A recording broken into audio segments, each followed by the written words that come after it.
बनावट सह्या करून 88 लाखांचं कर्ज उचलत व्यावसायिकाची फसवणूक केल्याप्रकरणी तिघांविरुद्ध गुन्हा दाखल झालाय। हा प्रकार अहिल्यानगर शहरात घडलाय। भागीदारी संस्थेच्या कागदपत्रांवर बनावट सह्या करून एका व्यावसायिकाला भागीदार दाखवत त्याच्या नावाचा वापर करून 88 लाख रुपयांचं वाहन कर्ज उचलल्याचा धक्कादायक प्रकार समोर आलाय।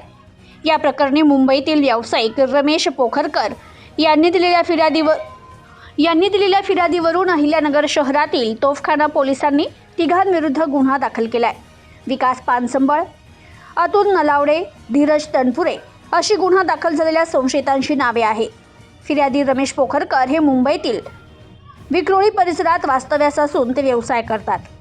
United bio energy private limited कंपनीच्या माध्यमातून त्यांची अतुल नलावडे यांच्याशी ओळख झाली होती। त्यानंतर रमेश पोखरकर, विकास पानसंबळ, अतुल नलावडे आणि उदय पाटील यांनी मिळून डिसेंबर 2021 मध्ये United bio energy private limited company स्थापन केली होती। कंपनीच्या माध्यमातून सीबीजी प्रकल्प उभारण्यात आला होता। मात्र व्यवसायातील मतभेद आणि दबावाच्या वातावरणामुळे पोखरकर यांनी फेब्रुवारी 2023 मध्ये संचालक पदाचा राजीनामा दिला होता। दरम्यान ऑक्टोबर 2024 मध्ये उदय पाटील यांनी पोखरकर यांना संपर्क साधत एका भागीदारी पत्रकाची प्रत दिली।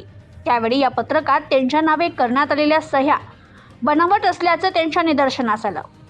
युनायटेड एंटरप्राइजेस नावाची भागीदारी संस्था 12 ऑक्टोबर 2022 रोजी स्थापन करण्यात आल्याचं या कागदपत्रात नमूद असून त्यात रमेश पोखरकर यांना 25% भागीदारी असल्याचा भागीदार दाखवण्यात आलं